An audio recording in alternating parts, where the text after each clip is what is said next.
Hey guys, we are back and we are live. My name is Richard Kaufman, also known as the Comeback Coach. Guys, thank you for joining us. Vertical Momentum.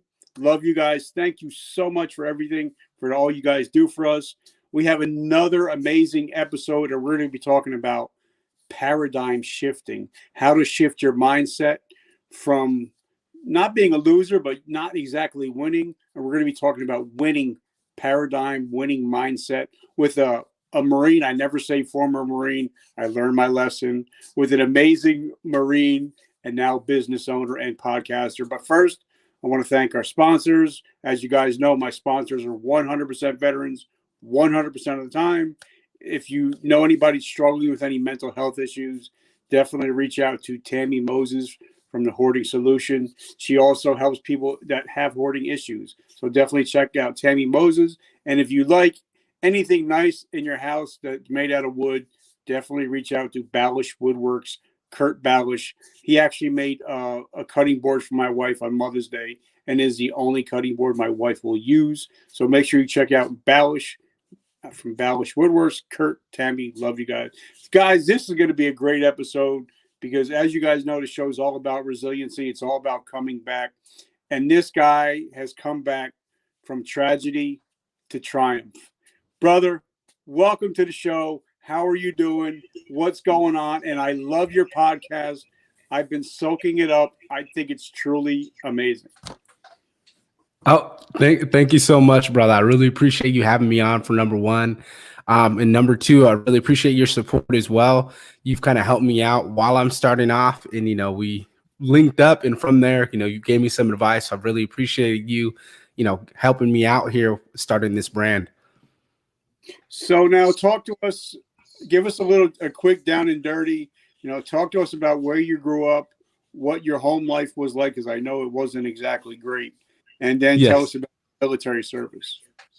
Thank you, brother. So originally I'm from Fresno, California, moved around a little bit to like smaller towns around there, split household. My parents split when I was about 3, almost 4 years old. And from there, it was just, they were too young in the mind. They were about 21, 22 when they had me, but the way that they were thinking, was just party mindset.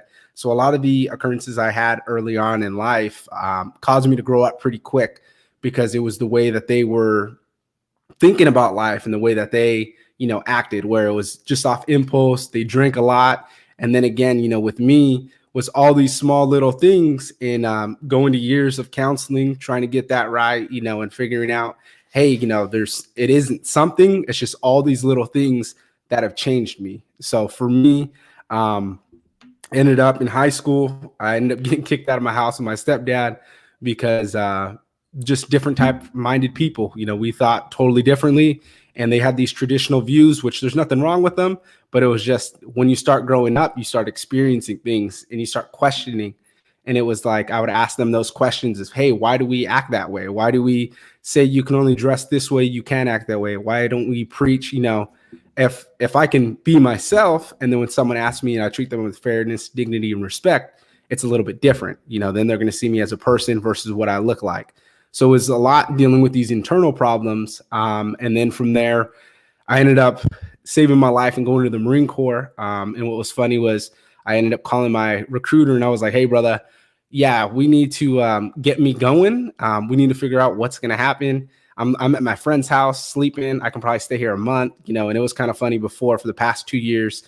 I was always going to my friend's house and staying there just so I wouldn't necessarily be home because I knew that that's where that conflict would happen is something would be said. And I was a hothead. So I was just always engaging in that conflict. And with the way I grew up, me and my dad would always get confrontational face to face. And then with my stepdad was the same way. So I would try to prevent these measures. And that's where the kind of paradigm shifting started. So I got into the Marine Corps. What made you choose the Marine Corps? Why didn't you go Army, Navy, Air Force?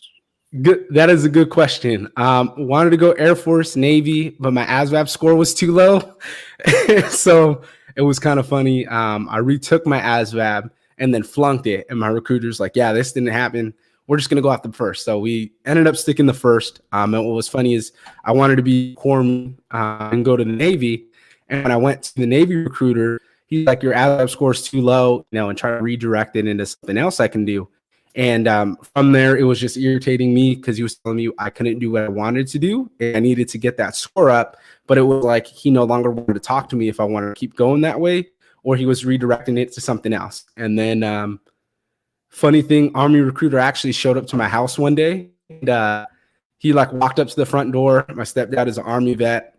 So it was kind of funny. My stepdad's like, "Oh, you chose the right branch to be here." So we're like having a talk, me, him, my mom, and he's talking about how I could be like a HVAC mechanic in the Army and then take that skill when I get out. And it was cool and all, but it was just like, that's not what I wanted to do. I was either thinking infantry or supply, and I don't know why it was just one or the other, but that was me. And then the Marine Corps recruiter came by.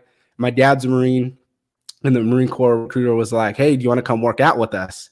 And I was like, "Wait, you're not going to sell me first?" He's like, "Nope, you come over here, you work out with us," because I wrestled year round.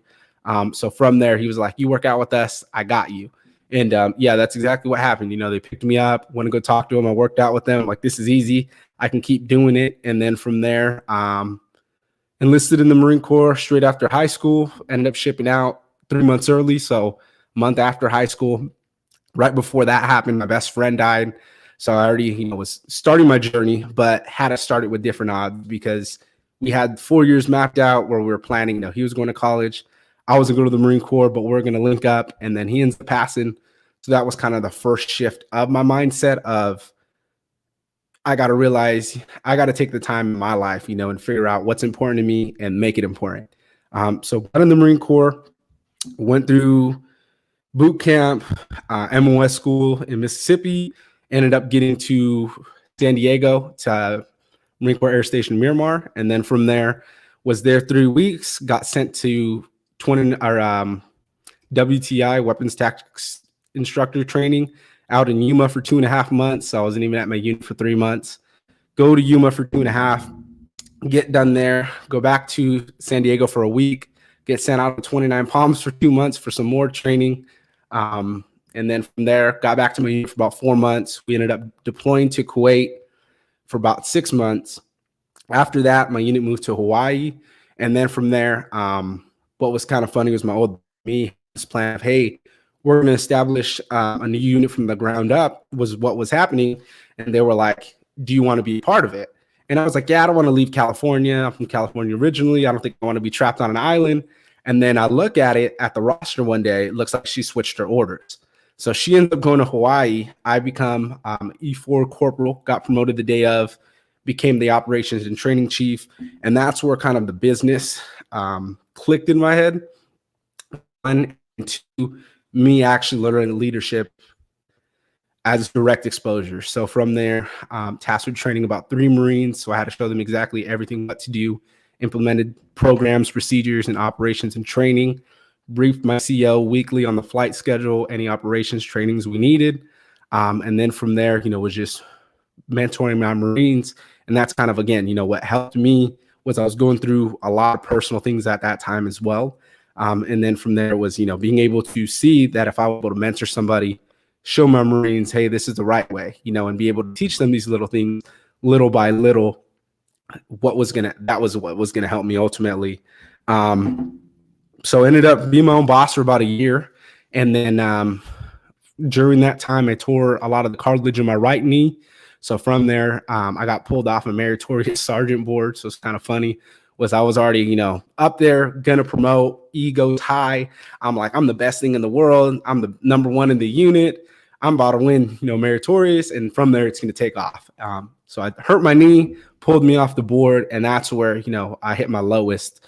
And it was tough for me because I went from, accomplishing anything that I needed. I was my own boss, my own man, talking, was able to communicate with anybody. It was kind of funny in the Marine Corps because a lot of times with officers, people are scared to talk to them because you have to be extremely professional. And for me, I work with them on the daily. So I was able to talk to them and say, hey, hey, sir, could you please help us out with this and be able to communicate? So from there, is where I developed all those skills. Unfortunately, had to get out the Marine Corps because I couldn't get surgery on my right knee. I actually whittled it down in my last 3 weeks.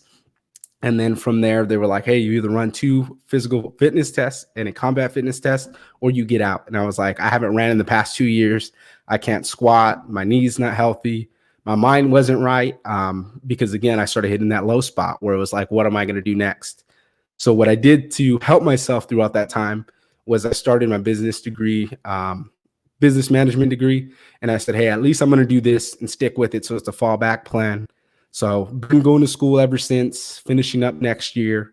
And then from there, got into some home improvement sales, which is a great learning experience. It was tough, not for the weak. It was something that, people that were veterans in that industry do because they know the selling points. And for me, I had to learn everything from scratch. So definitely for me was difficult initially because I'm over here trying to sell HVAC, trying to sell windows. I had no clue what either things were, how they worked. So I was talking to our mechanics. And then from there, ended up losing more money than I was making. So I went into work at a mortgage brokerage. And that was where, I started taking those leaps. And sales wise, I was crushing it. And then from there, personally, me and my wife went through a miscarriage during that time. So another thing, my grandfather died. So another big portion that weighed on me. I ended up failing my mortgage brokerage exam 3 times because I was taking some MBA level classes while I was trying to juggle all these things. And what I figured out with myself was it's not that I'm a failure or I can't pass this. It's that I'm doing way too many things at once. So that was when my wife sat me down and she's like, hey, do you understand how you're feeling? She's like, you're all over the place. You're trying to accomplish all these different goals versus, setting it out. Hey, let's work on school. Let's work on home life. If you want to start a business, start researching it. And that was where, I took off, started reading, and then into the current times. Again, throughout our lives, we have all those defining moments where it's either fight or flight. You either make or break it, right? So with the winner's paradigm and how that came about was I was just thinking, no one's going to care. No one's going to want to listen to the podcast because I haven't done much.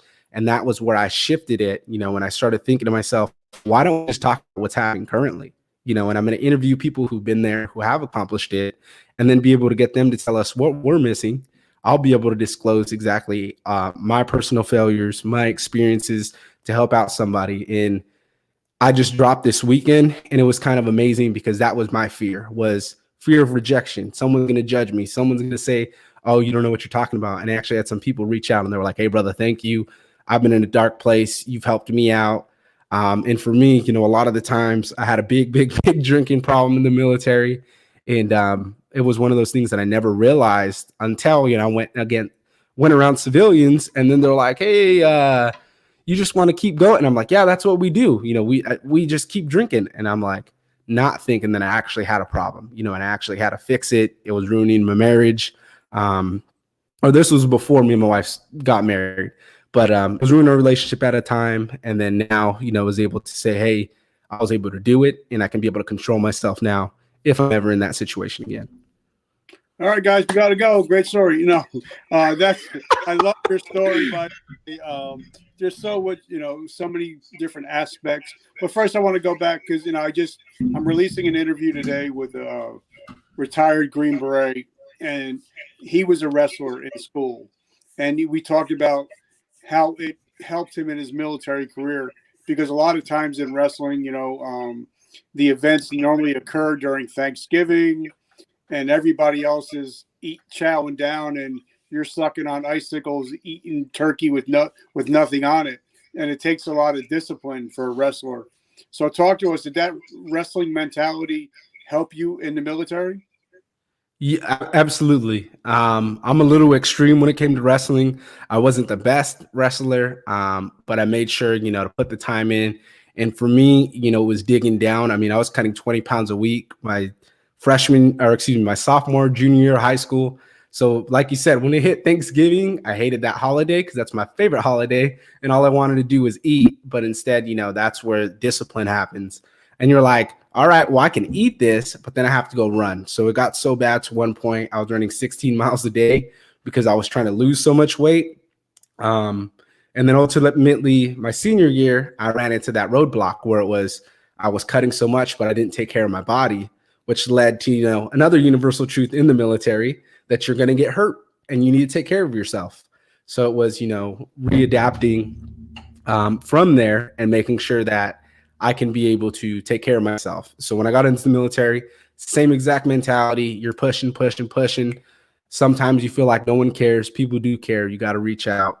But it was the same mentality, especially when it hit deployment. I'd say that definitely helped me because everything there was so fast paced and lives were on the line so that everybody was freaking out and screaming all the time. So for me, it was like I was able to relax a little bit. I'm not going to say that I wasn't subject to that energy, but yeah, definitely, helped me as a person. And now able to see it was like, hey, if I'm able to put my body through those pains, not eating, barely sleeping, joints are hurting, whole body hurts, and being able to get through that, you can get through anything. So boot camp, I can't drill, so that's my one bad flaw is I'm uncoordinated, probably one of the most uncoordinated people you ever meet. So I could not drill worth anything, but I would do 30 pull-ups and they would be yelling at me and come over here. Okay, I'll do this. This is easy. And that was kind of my mentality that got me through all that was I felt like I already went through the hard things in life. So when I got there, it was just executing it. And don't get me wrong, it was still rough, but again, it's all mindset. And when you're going through it and it sucks, you just got to think about it. Oh, this is easy. This is cake. And then you got to say it out loud. And when you tell other people this is easy and it's a difficult time, they're going to look at you and they're going to be like, what's wrong with this guy? And it's all mindset because then you start exerting that energy and they start seeing that and they're going to be like, you know what? It is pretty easy. And that's how you're able to, work together with your brothers, get through it. All right. So now you spend some a good amount of time in the military. You try to be the man. You try to become that Marine, become that ultimate Marine, and then injury happens, and one day they tell you, "All right, nice to see you. Wouldn't want to be you. You're out of here," and you're no longer a member of the United States Marine Corps. What was that like? Because a lot of people that I've talked to, when they get out of the military, they lose their mission, they lose the camaraderie, and they don't know who they are. Absolutely. So what was your transition? Good question. So it was tough. I still battled that over a year. I mean, I've been out almost next year's going to be 2 years. So about a year and a half right now. And for that year, I battled that because it was, again, that identity of you did so much things while you're in. No one cares once you get out. It's if you talk to them and you tell them about what you did, then they're going to be able to say it. But employers, they look on paper. And if you don't have the skills, if you don't have that experience, like for me, I have 4 years. So I put 4 years sales, 4 years marketing, was able to get into positions just based off of experience I did while I was in. But I still had that fight of, going to these entry level positions. And then from there, demographic, right? So when I did home improvement sales, everybody was twice my age, 10, 15 years older. And then I go work into a mortgage brokerage with all kids that are like 18, 19, 20. And I'm already further along, more mature. So I'm talking to them. And then it's like having to explain myself and explain who you are and what, and there was one time where a kid who was like 19 years old, making six figures, just cocky because he's young. He doesn't know, about the value of money and kind of where he came from was a little bit different too. And I act more humble, so he was telling me like, oh, you're just some punk that was in the military. And then I like stopped, and it clicked in my head and I'm like, don't. I'm like, actually, you don't know. And I was like, well, let me give you a little breakdown. When I was 16, I would sleep on my friends' couches, never really wanted to go home. From there, got into the military. And then from there, it was never that waiting on somebody else thing. They were like, nope, you're a leader. You better take care of this. I was an E3 leading E4s, and I was telling everybody what to do because they already seen that in me. So I'm like, the fact is now transitioning out, you have to explain it to certain people and they don't understand. And it was, that mindset again of me, thinking of wanting more, pushing myself. And then again, certain things that you say in front of people, like, oh, you read books, you're a nerd. That's dumb. And if you don't prepare for it, and you think that and you fall into those tricks with them, then it's easy, to get that. So at one point in time, I was like, yeah, I'm cool. I don't need to be doing this. I can be just like them because they're making six figures. I can do the same. And it was like, no, that's not the way you act. It's different because in our cases, we've been through other things. We're going to use it to our advantage. So again, it was reshifting and realizing, hey, that is good for them. But for me, this is what it is, and this is where I come from. This is who I am. This is what I work through. So it was tough in that aspect of, being stripped down per se of who you were before, re-identifying yourself, and then saying, how do I go from here on out, and how do I help people?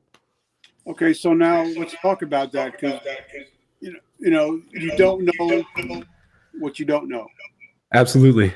So for me, I'm constantly reading, constantly listening to podcasts, audio books. So talk to us about how you actually go about shifting your mental paradigm. Good question there. So this is something that started when I was I almost started Amway and being one of their representatives, because one of my buddies that was in the Marine Corps with me is like, oh yeah, I have a job, a proposition, we can make money. So I go to these meetings with him. I have 3 of them. My wife even sat in for one. I felt so bad for her because it took 2 hours. But it was first they were like, hey, here's this book and start reading it. Up until that point in my life, I never touched a book. I was like, I'm not going to read this. Why would I need to? And when I read that, that's when it clicked for me. And I was just like, oh, there's so much knowledge in here. So audiobooks was the first way I got introduced after that. And what I did is I just found someone I liked my whole life. My favorite rapper was 50 Cent. So I just looked at it and I listened to his audiobook. And it was amazing because he took what happened to him on the street and then put it in that book and was talking about how it helped him in the commercial world now, commercial business, and was talking about how a lot of those same principles are from the Art of War, 48 Laws of Power. And from there, I was like, oh, and for me, I had 2 bosses in the Marine Corps that were just stubborn as heck, and everything was right in their eyes. And my last month in the Marine Corps, I was upset at myself because I was reading the 48 Laws of Power. And I realized I could have easily, won with my boss if I would have just gave her what she wanted. If I ever outshine my master and I would have continued saying, hey, you're amazing. You know what? I think you should go in this staff meeting and talk about something that you have no clue about. But instead before, I was so reluctant. I wanted to fight against it and prove her wrong that I wasn't using strategy. So that was kind of the kicker for me was, oh, and I told one of my Marines that recently we had lunch and I was like, hey, I'm upset at myself because these are things I should have known earlier on and I should have read about, because once I learned that, it was easy. In that last month, I was just telling her, and even before, I was like, hey, these are the problems we need to fix. And I was like, you either fix it or you don't. And unfortunately, they didn't, but it was, learning from there for me. So with the winner's paradigm and recalibrating your paradigm is just simple. You're going to think about exactly what you're looking for in life, where you want to be at. And then you start evaluating, your inner circle, who you surround yourself with. Because I'm a big believer in that. I feel like when I was, drinking a lot, it was because I was hanging out with people who wanted to drink all the time. And then when I don't hang out with them, oh, you're a square now. And it's just like, yeah, I go to A to Z, And then from there, when I was hanging out with people who were successful, I was having more success. Or when I did home improvement sales, one of the other gentlemen took me under his wing. So from there, me and him would talk every day, every time we would sell. And only times we would sell was together because we worked so well together and we would coach each other up. So it was, surrounding yourself with those good people, eliminating those toxic relationships. Because for me, I had a lot of it, whether it was from my family, friends, just people being people, and you got to forgive them. And it was, holding on to hate. I had so much hate in my heart because I felt like I needed to prove everybody wrong.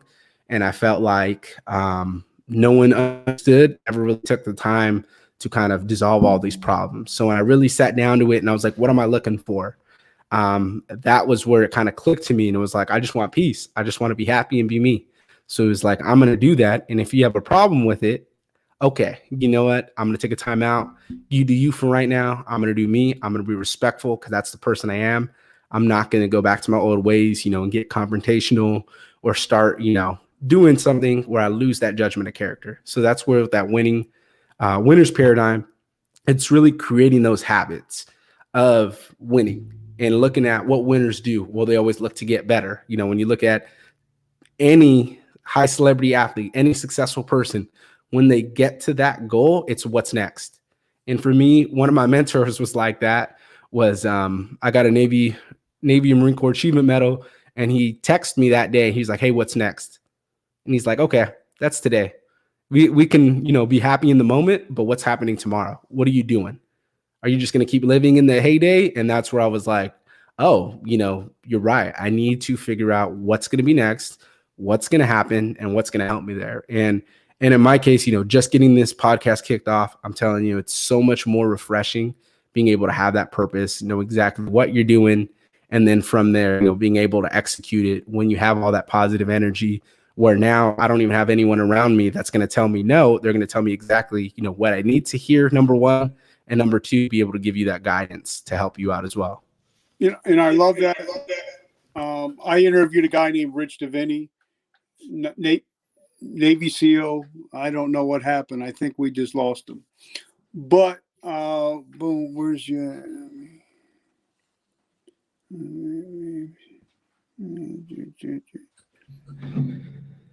I don't know what happened, but we're back on again. But like I said, I interviewed a guy named Rich Davini, retired Navy SEAL, and I asked him. I said, tell us something that the Navy SEALs do that the average person doesn't do. He says in the Navy, in any part of in the Navy SEALs or anytime you're on, say if you're in battle, you can only either cry for 3 minutes or you can be happy for 3 minutes, but then you got to move on. Absolutely. And like you said, a lot of people have been, they rest on their laurels of what they were or what they want to be. If they fail in something, that they consider it a total failure. And I think, people that are listening, if you guys are struggling with that stuff, if you're having a bad day, all right, cry about it for 3 minutes and then just let it go and move on. Because, there's so much more ahead of you instead of just worrying about what's behind you. So give us a few steps. We have a couple minutes left. Give us a few steps. If somebody right now is getting out of the military and they want to start their own business, what are some of your suggestions for them? Number one, networking. I had that opportunity. I had a financial advisor actually contact me. And what was funny was this gentleman hit me up right when I got out of the service. And he wasn't trying to, get me to be a client. He was like, "Hey, brother, I see you're transitioning out of the military. Do you need anything?" And from there, I met the financial advisor, who asked me, "Hey, brother, you're transitioning out. Do you need anything?" And it was pretty awesome from there because I had help from that individual helping me network through LinkedIn, as well as the education center. From when I was going through the transitioning classes, they actually got me in a couple calls with, I was looking to do brewery sales when I got out initially. So I was talking to a lot of business owners in the area, and I was able to expand my network, just learning from them. I ended up meeting a guy that owns all the Dunkin' Donuts in San Diego. So it's pretty awesome, having these conversations. But I definitely say networking, just learn people who have connections, because that's really what gets you places. And then from there, you're going to want to get in LinkedIn groups, Facebook groups, because again, people are going to have these answers. And if you go in these groups, all you have to really do, is look at who's engaging in it. And then from there, hey, see somebody comment, "Hey, brother, I see you did this, can you answer a couple questions?" Take the time. And that's where they're going to be able to help you out. Two, just be thorough with your plan and commit. That's the one thing I would say. For me, it was, "Oh, I'm going to do this, and oh, this is going to be temporary until I get my degree." And I realized it is temporary. And then you hit that roadblock where you're like, "I don't want to do this anymore." So just make sure whatever you're doing, you're committing to it. And for me, it shifted. I've had multiple jobs, came into one now that I love. And then I started the podcast, and that's where I was able to get thorough with that plan and say, "Hey, this is what's going to be the next step." And then three, I would just say, make sure you have some support system, whether it means, reaching out to your old buddies, checking up on them, making sure you have that, you need that time to decompress because you're going through a lot. You need those people who are going to be there, and talk to. So for me, it was my grandfather. He passed. It went to my father-in-law. And then, now it's networking. So I have, multiple people that I talk to and I'm like, hey, brother, I need something. Do you want to hear me out? Do I sound okay? And those are the people you're going to want because they're going to be able to look through whether it's a resume, check it out and be like, hey, brother, you need to fix this and just give you, the real 101 on what you need to do to get better. And in transitioning, that would be, the easiest thing to get you to where you need to be is at least you're going to have someone looking at another pair of eyes on it and saying, hey, you're in a good path, maybe let's revise it. And then you can be able to get that assistance. So that is also what I'm here for as well. And I'm doing with my podcast is helping out anybody who needs anything. Okay. Last two questions I have. How do we find you and how can we support your mission? I appreciate you, brother. So you can find me on Apple Podcasts, Spotify, the Winners Paradigm podcast. And then there's also Winners Paradigm podcast group on Facebook. So that is where we get to know each other on a personal level. And I get to ask those personal questions to you guys. Say, hey, what could we do? Or excuse me, what is one thing in your past that you've done that was able to elevate your game? And it either means, a mindset change, whether it means, working out, and we're able to go through those actual questions together. And then number two, I'm also putting a link in there where you can be able to check out all the books, any resources that I've used that are made me successful. I'm going to be able to share with you guys. Okay. Last question.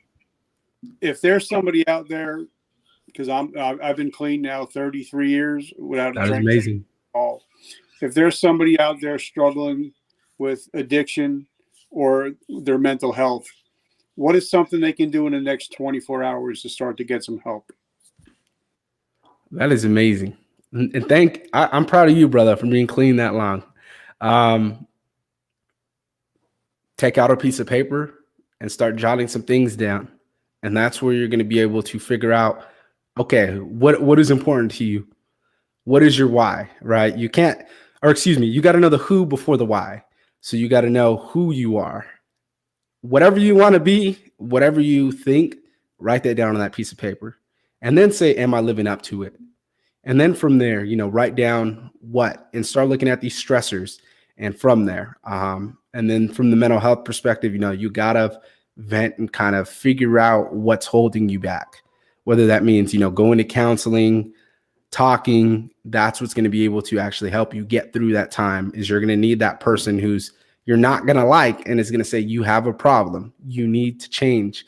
And when you write everything on a paper and you're able to see, somewhat clearly, okay, yeah, maybe I am losing relationships because I keep drinking too much. Maybe I am, slacking off at work. Maybe I lost the job. And that's where you're going to be able to reevaluate it and say, hey, what do I want to be? How do I take a step? And then from there, you got to be able to, find that positive outlet that you're able to decompress, and be able to channel it, whether it means, taking a walk every day and just admiring where you're at, thinking about where you came from, where you are today, and that it's not the end. You can still change it and be able to work on yourself. So I love it, guys. So make sure you check out the Winners Paradigm podcast anywhere you get your podcasts. Guys, I want to thank Tammy Moses, Kurt Balish. You guys do amazing work. If you guys are listening to this and you got something out of it, leave a comment so we'll actually get back to you. Leave us a review on iTunes. Everything we do is for free. We don't get paid, so if you want to pay us, just leave us a review so people know where to come when they need help. Brother, I want to say thank you so much. I'm so grateful for you, and thank you for being a friend and now somebody in my inner circle. Oh, absolutely, brother. Anything you need. I know I'm going to be contacting you with some questions. I'm having you on tomorrow. So anything you guys ever need, brother, I'm here for you guys. All right, guys, remember, we got swag available. You can also sign up for our newsletter where you'll never miss another episode. And if you join our newsletter, you will get information for promoting your business that you'll get from nowhere else. So it's a free newsletter. Make sure you sign up. And remember, guys, vertical momentum, the only way to go is but.